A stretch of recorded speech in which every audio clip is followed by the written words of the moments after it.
Leftcurv. I'm trying to make this video for the 19th time, mainly because I don't know how to use Substack, but whatever, let's get into it. This is a video about how and where I find all of my information about crypto. So if you're into airdrops, which I was for a decent amount of time, I kind of stopped more recently, but if you're into it, I use Twitter lists. I use like one. I have my own, but it's kind of trash because I haven't updated it in forever, and I don't really care to do that. But I found this on a Substack newsletter where they kind of find their airdrop information. One person is this airdrop farming list from the DeFi investor. It looks like they also have another list right here called Airdrop Alpha. I'm guessing that stands for. So yeah, you just basically search for the DeFi investor on Twitter or on X or whatever. Click the three dots, go view lists. The list right there. Click on the list, go follow. And then scroll through the list and read it every once in a while. Probably every few times a day if you like to do that, or a few times a week or whatever you're trying to do. But just remember, the earlier you get on airdrops, the better your product can perform, just like anything in crypto. Earlier is better. Another one is Crypto Cove on YouTube, also on X, Twitter. Whatever. Yeah, good content. Pretty straightforward. We'll cover a decent amount of stuff in one video. And also has these links to all the stuff too, right? Like, pretty legit. So just be careful with anything that you do in case the link is bad or scams or whatever. But this is a good channel as well. Also on X, but I find the YouTube channels are good because you just listen to them when you're driving or working or doing whatever. Shiro on Substack, I find they haven't really updated for a while because the airdrop narrative kind of died down, so they stopped. But also good airdrop list to follow if you're looking for airdrops. And then moving on to crypto news. Podcasts. Yeah, I listen to a lot of podcasts. I'm able to listen to them while I'm working, which is awesome. Steady Lads podcast is like my favorite podcast right now, and probably will be for the foreseeable future. The hosts are awesome, even with the absence or the retirement of Thicky, I guess you could say. The hosts are still awesome. The guests they have are like, they had Charles Hoskin on the other day. Like, not that I like Charles Hoskinson or whatever. It's just funny how they can get him and other people necessarily can't. I would love to see Vitalik come on here. Vitalik needs to almost come on here, in my opinion, just because this show is so great. And hopefully that happens one day soon. And yeah, like, follow them, subscribe, hyper legit, very like pretty humble. It's almost like the humble lads, but like steady lads, the memes and everything, and the pasta of the week. It's just so entertaining. I just love it so much.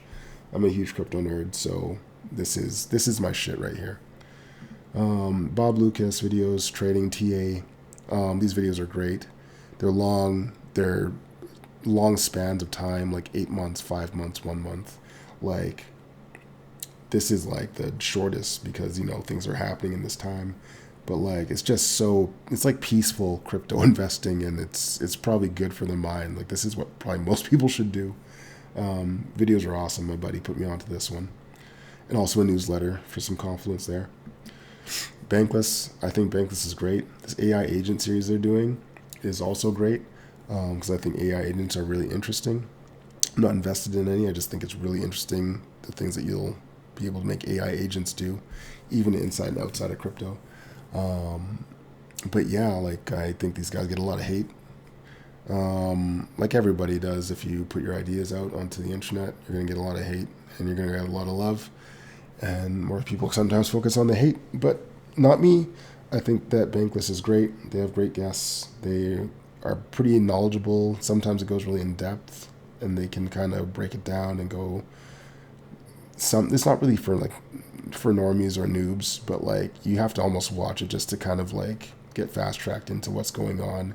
And like, the more you listen to stuff, if you don't understand it, in my opinion, you're going to start picking things up here and there, right? Or you're going to hear something that interests you and try and understand it. But Bankless is great. They have good guests, and the content is pretty frequent. Like, they're definitely ETH bulls, even though they claim to not be. They are. There's nothing wrong with that. They also cover other ecosystems and other things going on. Talk to like people in politics and senators and all this other shit, right? Like, I don't know if it's senators or not, but you understand the point. Like they got good guests and they're a great show and they've been around for a long time and they're definitely worth the listen, subscribe, and follow.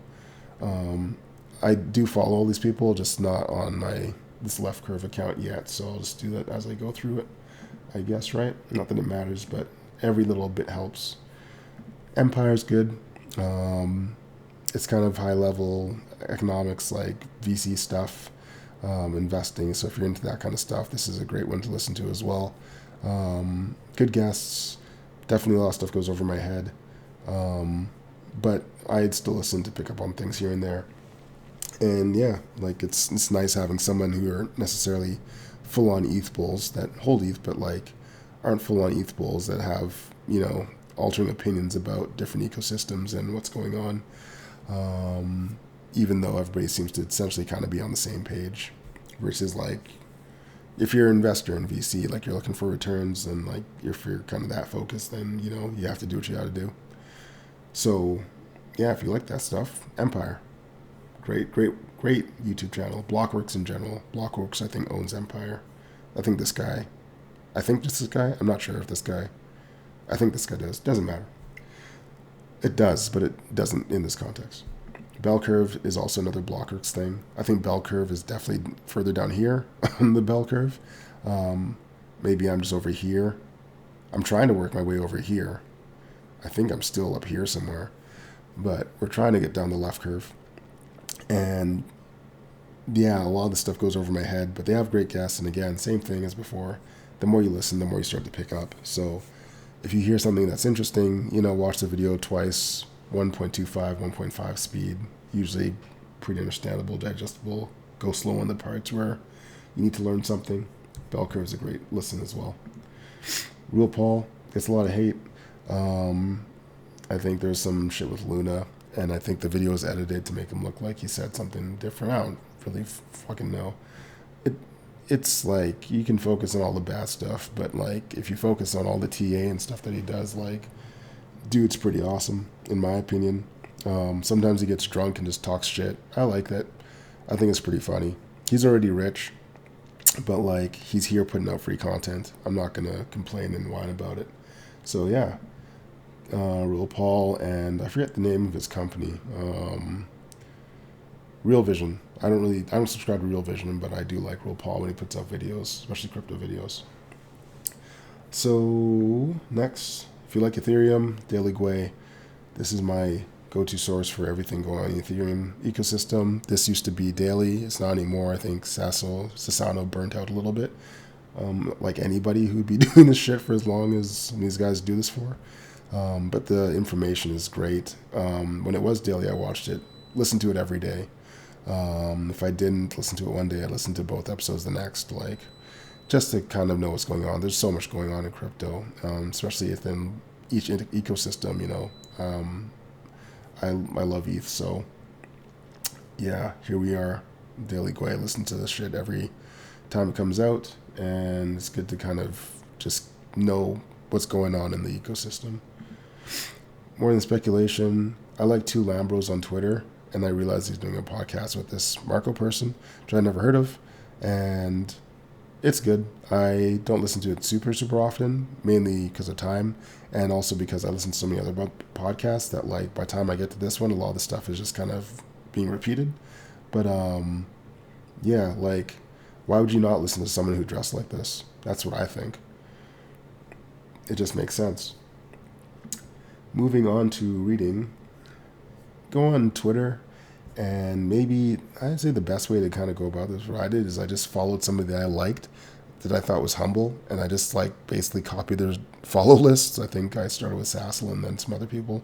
But yeah, like I don't like going on Twitter a lot because there's a lot of negative stuff on there in the comments and things like that. Like I'm not really into that shit. Sometimes it's funny, like not the negative stuff, sometimes the negative stuff, whatever. It's just like humanity and people typing whatever the fuck behind screens. And then there's also a lot of good stuff on here too. So, it all depends what you pay attention to.